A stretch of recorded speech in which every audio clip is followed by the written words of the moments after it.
బంగ్లాదేశ్ को Bharat big shock 2026 budget లో భారీ కోత విధించిన భారత్ 2026 బడ్జెట్ కేటాయింపులో బంగ్లాదేశ్ భారీ నష్టాన్ని చవిచూస్తుంది.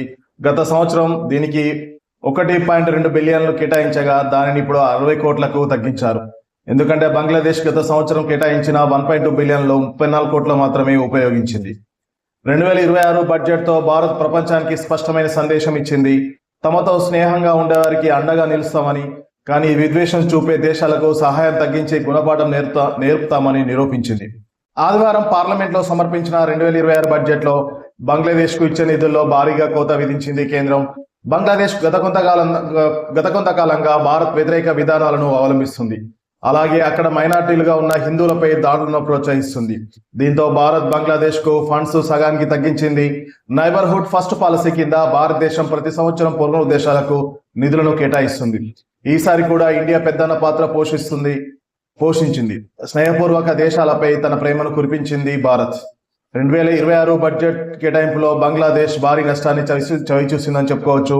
ఈ సంవత్సరం బంగ్లాదేశ్ కు నిధులు సగానికి తగ్గించబడ్డాయి. గత సంవత్సరం దీనికి 1.2 బిలియన్లు కేటాయించగా దానిని ఇప్పుడు 60 కోట్లకు తగ్గించారు. ఎందుకంటే బంగ్లాదేశ్ గత సంవత్సరం కేటాయించిన 1.2 బిలియన్లలో 34 కోట్ల మాత్రమే ఉపయోగించుకుంది. దీంతో బంగ్లాదేశ్ నైబర్హుడ్ ఫండింగ్ తగ్గించింది భారత ప్రభుత్వం. భారతదేశం తన ఆర్థిక బడ్జెట్ లో ఏ దేశానికి ఎంత కేటాయించిందనే వివరాలు చూద్దాం. భూటాన్ కు అత్యధికంగా 2,288 కోట్ల ఫండ్స్ కేటాయించారు. ఈ నిధులు అక్కడ జల విద్యుత్ ప్రాజెక్టులు, మౌలిక సదుపాయాలను బలోపేతం చేయడానికి ఉపయోగించబడతాయి.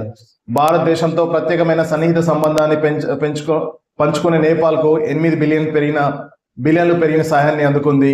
గత సంవత్సరం అది 7 బిలియన్గానే ఉంది. తర్వాత భూటాన్ తర్వాత భారతదేశం తన రెండవ అత్యంత విశ్వసనీయ దేశమైన మారిషస్ కు తన సహాయాన్ని పెంచింది. మారిషస్ కు 550 కోట్లు విడుదలయ్యాయి. గత సంవత్సరం 500 కోట్ల నుండి ఇప్పుడు 50 కోట్లు ఎక్కువ.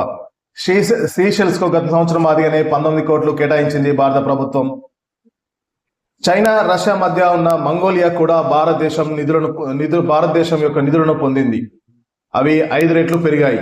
గత సంవత్సరం మంగోలియాకు 5 కోట్లు అందుకుంది, కానీ ఈ సంవత్సరం దాని గ్రాంట్ 25 కోట్లకు పెంచింది భారత ప్రభుత్వం. అలాగే మరొక పక్కన దేశం శ్రీలంకకు కేటాయించిన నిధుల మొత్తాన్ని కూడా పెంచారు. గత సంవత్సరం ఆర్థిక అభివృద్ధి కోసం 3 బిలియన్ అందుకుంది. ఈ సంవత్సరం ఈ సహాయాన్ని 4 బిలియన్లకు పెంచారు భారత్.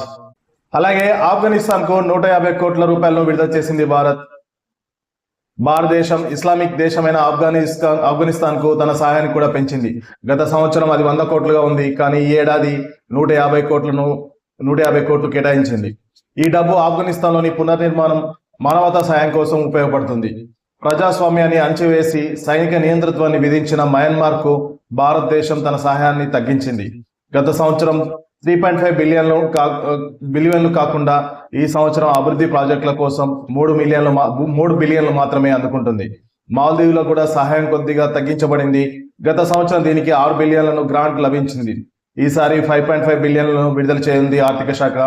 మొత్తం మీద భారత బడ్జెట్ స్నేహపూర్వక దేశాల పురోగతిని ప్రోత్సహించడం, శత్రుత్వాన్ని కోరుకునే వారికి గుణపాఠం నేర్పడం లక్ష్యంగానే ఈ బడ్జెట్ ఉన్నట్టు తెలుస్తుంది.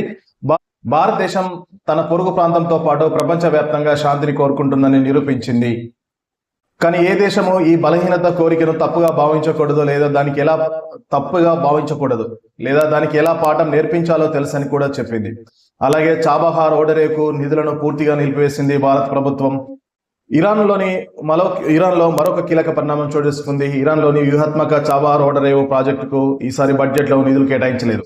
అమెరికా ఆంక్షలు మరియు అంతర్జాతీయ రాజకీయ సమీకరణ నేపథ్యంలో ఈ నిర్ణయం తీసుకున్నట్లు తెలుస్తుంది.